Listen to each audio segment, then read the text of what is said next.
we have now got a clear look at the Redmi 17 5G before it even launches. A fresh set of renders, shared by tech outlet 91 Mobiles, shows the phone in 3 colors: orange, black, and blue.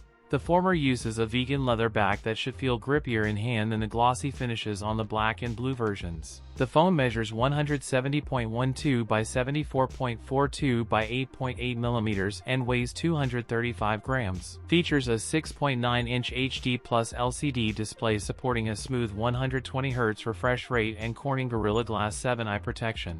It includes a side fingerprint scanner, powered by the 4nm Qualcomm Snapdragon 4 Gen 5 chipset for power-efficient 5G connectivity. Features a 50MP primary rear camera paired with an 8MP front-facing selfie camera. The phone running is a 7500 mAh cell with 45W charging support. That's it for today's video. If you enjoyed it, don't forget to like, comment, and subscribe for more content. Thanks for watching, and I'll see you in the next one.